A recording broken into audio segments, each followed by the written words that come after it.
Hello dear students, welcome to my channel. आज की class में हम डिस्कस करेंगे क्लास 10th प्रश्नावली 1.1 के सभी प्रश्न।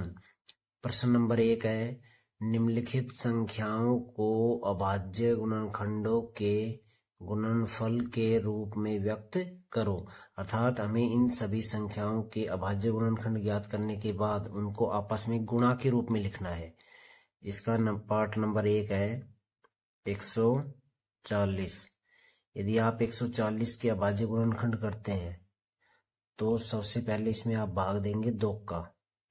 और अभाज्य गुणनखंड ज्ञात करने के लिए हमेशा अभाज्य संख्याओं का ही भाग दिया जाता है, जैसे 2, 3, 5, 7, 11 ऐसे अनंत तक। यदि आप इसमें 2 का भाग देंगे तो ये आएगा 2 सती 14, 0 की 0। 70 में यदि आप 2 का भाग देंगे तो ये आएगा 2 तिया 6, 1 बचा 10 हो गए और ये हो जाएगा 2 पंजे 10।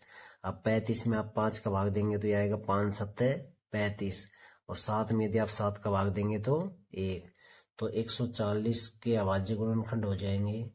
2 2 बार लिखा हुआ है अर्थात 2 की घात 2 गुणा 5 एक बार है अर्थात 5 की घात 1 गुणा 7 भी एक बार है अर्थात 7 की घात 1।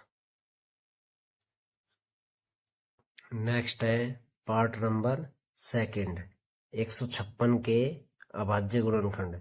इसलिए आप 156 में यदि आप 2 का भाग देंगे तो ये आएगा 2 सती 14, 15 में 14 गए तो 1 बचा 16 हो गए, 2 8 16। अब 78 में आप 2 का भाग देंगे तो ये आएगा 2 तिया 6, 1 बचा 18 हो गए और 2 नाम 18। यदि आप 39 में आप 3 का भाग देंगे तो ये आएगा 3 एकम 3 और 3 तिये 9। और 13 में यदि आप 13 का भाग देंगे तो ये आएगा 1। तो 156 के अभाज्य गुणनखंड हो जाएंगे। 2 2 बार लिखा हुआ है अर्थात 2 की घात 2, 3 एक बार है अर्थात 3 की घात 1 और 13 एक बार है अर्थात 13 की घात 1। नेक्स्ट है पार्ट नंबर 3, 3825 के अभाज्य गुणनखंड। इसमें आप स्टार्टिंग में भाग देंगे 3 का तो ये आएगा 3 एकम 3, 3 दूनी 6, 22 हो गए, 3 सात 21, 15 हो गए, 3 पंजे 15। अब इसके बाद फिर से भाग देंगे 3 का तो ये आएगा 3 चौक 12, 3 दूनी 6, 3 पंजे 15। इसके बाद इसमें आप भाग देंगे 5 का तो ये आएगा 5 8 40, 25 हो गए और 5 25। अब यदि आप इसमें फिर से 5 का भाग देते हैं तो ये आएगा 5 एकम 5, 3 बचा 5 सत्ते 35 और 17 में यदि आप 17 का भाग देते हैं तो आएगा 1। अब आपने यदि 3825 के अभाज्य गुणनखंड किए तो ये आया 3 की स्क्वायर गुणा 5 की स्क्वायर गुणा 17 की घात 1। अब नेक्स्ट है पार्ट नंबर 4, 5005 के अभाज्य गुणनखंड। इसमें आप भाग देंगे 5 का तो ये आएगा 5 एकम 5, 0 की 0, 0 की 0 और 5 एकम 5। अब आप इसमें भाग देंगे 7 का, इसलिए 7 एकम 7, 10 में 7 गए तो 3 बचे 30 हो गए, 7 चौक 28, 2 बचे 21 हो गए और 7 तिये 21। अब इसमें आप भाग देंगे 11 का, यह आएगा 11 एकम 11, 14 में से 11 गए तो 3 बचे 33 हो गए और 11 तिये 33।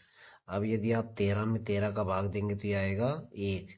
तो जब आपने 5005 के अभाज्य गुणनखंड किए तो यह आए 5 एक बार है 5 की घात 1, 7 भी एक बार है 7 की घात 1, 11 एक बार है तो 11 की घात भी 1 और 13 एक बार है तो 13 की घात 1।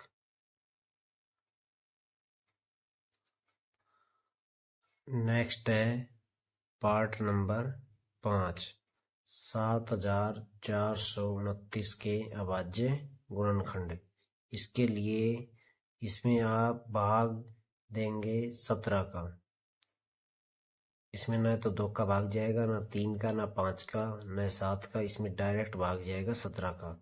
ये आएगा 17 चौक 68, बचे 6, 62 हो गए, 17 दिए 51, 11 बचे, 119 हो गए, और 17 7 119। अब इसमें आप भाग देंगे 19 का, तो ये आएगा 19 दूनी 38, 5 बचे, 57 हो गए, 19 दिए 57। अब आप 23 में भाग देंगे 23 का, ये आएगा एक बार। तो आपने जब 7429 के अभाज्य गुणनखंड किए तो 17 एक बार है, अर्थात 17 की घात 1, 19 की घात 1 और 23 की घात 1।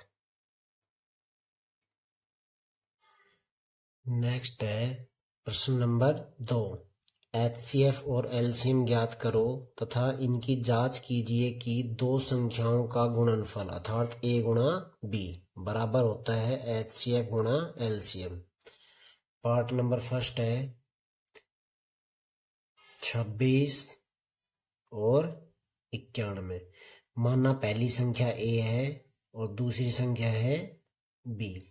यदि हम 1 के अर्थात 26 के अभाज्य गुणनखंड करते हैं तो ये आएंगे 2 एकम 2, 2 तिया 6, और 13 में यदि आप 13 का भाग देंगे तो 1। इसके बाद यदि आप 91 के अभाज्य गुणनखंड करते हैं तो ये आएगा 7 का, यदि आप इसमें भाग देंगे तो ये आएगा 7 एकम 7, 2 बचा, 7 तिया 21, और 13 में यदि आप 13 का भाग देंगे तो 1। जब आपने 26 के अभाज्य गुणनखंड किए तो ये आए 2 की घात 1 और 13 की घात 1, और जब आपने 91 के अभाज्य गुणनखंड किए तो ये आए 7 की घात 1 और 13 की घात 1। तो इसका जो HCF होगा अर्थात जो मैस्य होगा वो होता है उभयनिष्ठ अभाज्य गुणनखंड की सबसे कम घातें। तो 13 की घात 1 सबसे कम है, अर्थात इसका HCF होगा 13 की घात 1 अर्थात 13। अब LCM का मतलब होता है जितने भी अभाज्य गुणनखंड है उनमें सबकी अधिकतम घातें। तो 2 की घात 1, 7 की अधिकतम घात भी 7 की घात 1 है, और 13 की अधिकतम घात भी 13 की घात 1 है। 2 की घात 1 होता है 2, 7 की घात 1 होता है 7, और 13 की घात 1 होता है 13। 2 गुणा 7 होता है 14, गुणा में है 13।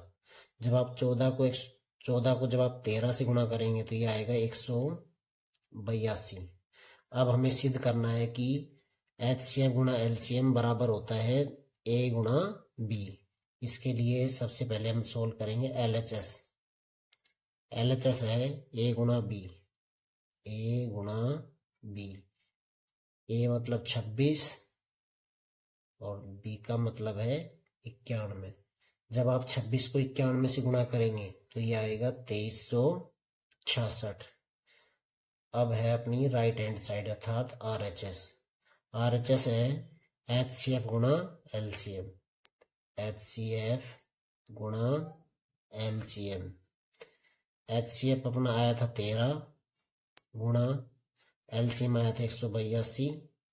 जब आप 13 को 182 से गुणा करेंगे तो ये आएगा 2366।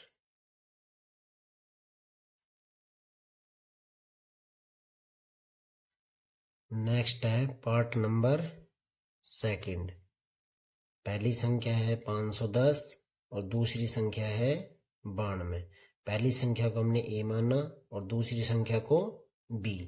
यदि आप 1 के अभाज्य गुणनखंड करते हैं मतलब 510 के अभाज्य गुणनखंड करते हैं तो ये आएगा 2 का भाग देंगे तो 2 दूनी 4, 11 हो गए, 2 पंजे 10, 10 हो गए, और 2 पंजे 10। अब आप इसमें भाग देंगे 3 का तो ये आएगा 3 8 24, 1 बचा, 15 हुए, और 3 पंजे 15। अब यदि आप इसमें देते हैं भाग 5 का तो ये आएगा 5 एकम 5, 3 बचा, और 5 7 35, और 17 में 17 का भाग देंगे तो आएगा 1। अब यदि हम 92 के अभाज्य गुणनखंड करते हैं तो और इसमें यदि हम 2 का भाग देते हैं तो ये आएगा 2 चौक 8, 12 हुए, 2 छगी 12।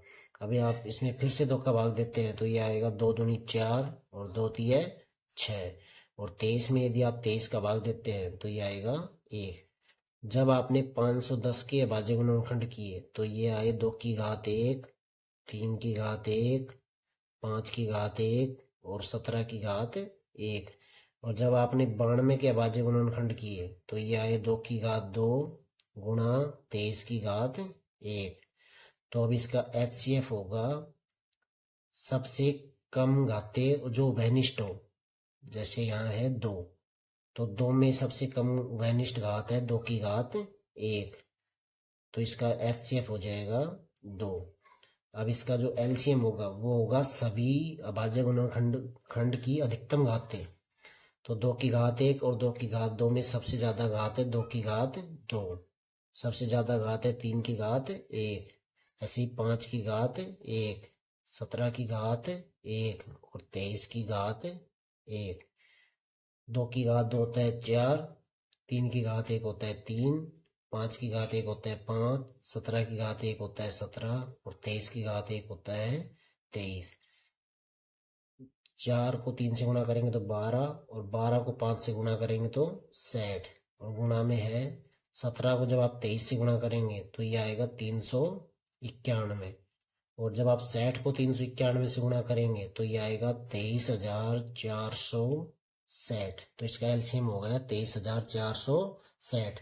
अब हमें सिद्ध करना है कि A गुणा B बराबर होता है HCF गुणा LCM। इसके लिए LHS है अपनी A गुणा B। A मतलब 510 और B का मतलब है 92। जब आप 510 को 92 से गुणा करेंगे तो ये आएगा 46,920। इसके बाद है RHS, ये आएगा RHS है अपनी HCF गुणा LCM, HCF गुणा LCM। HCF अपना आया था 2 और LCM आया था 23,460। जब आप 23,460 को गुणा करेंगे तो ये आएगा 46,920।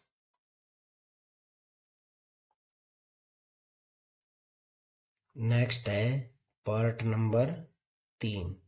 पहली संख्या है 336 और दूसरी संख्या है 54।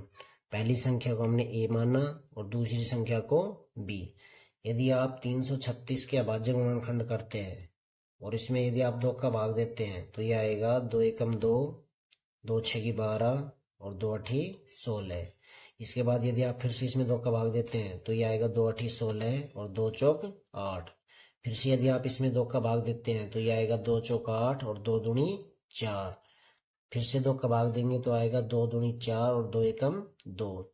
अब 21 में भाग जाता है 3 का तो यह आएगा 3 7 21 और 7 एकम 7। इसके बाद यदि आप 54 के अभाज्य गुणनखंड करते हैं और इसमें यदि आप 2 का भाग देते हैं तो ये आएगा 2 दूनी 4, 14 हो गए और 2 सत्ती 14।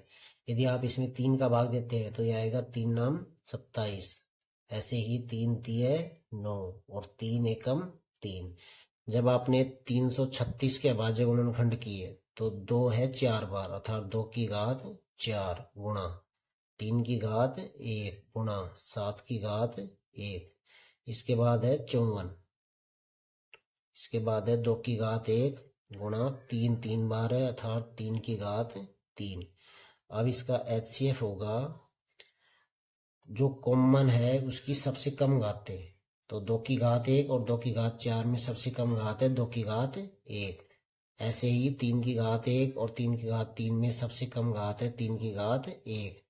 तो 2 की घात 1 होता है 2 और 3 की घात 1 होता है 3। इसका जो HCF आएगा वो आएगा 6। और LCM जो होता है वो होता है सबसे अधिकतम घातें और सभी अभाज्य गुणनखंड की।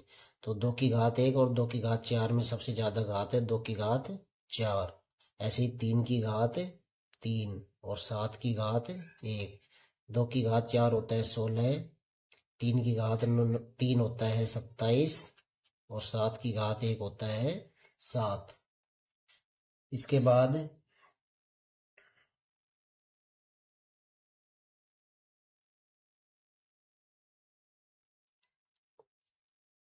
अब 16 गुणा 27 को यदि आप 7 से गुणा करते हैं तो ये आएगा 189। और जब आप 16 को 189 से गुणा करेंगे तो ये आएगा 3024। एलसीएम हो गया 3024। अब हमें सिद्ध करना है कि ए गुणा बी बराबर होता है एचसीएफ गुणा एलसीएम। इसलिए अपनी एलएचएस है लेफ्ट हैंड साइड ए गुणा बी। ए का मतलब है 336 गुणा बी का मतलब है 54। जैसे ही आप 336 को 54 से गुणा करेंगे तो ये आएगा 18,144। और अब RHS है अपनी HCF गुणा LCM, HCF गुणा LCM। HCF अपना आया था 6 गुणा और LCM आया था 3024। जैसे आप 6 को 3024 से गुणा करेंगे तो ये आएगा 18,144। आज की क्लास में बस इतना ही। कल की क्लास में हम इस प्रश्नावली के बचे हुए बाकी सभी प्रश्नों को हल करेंगे।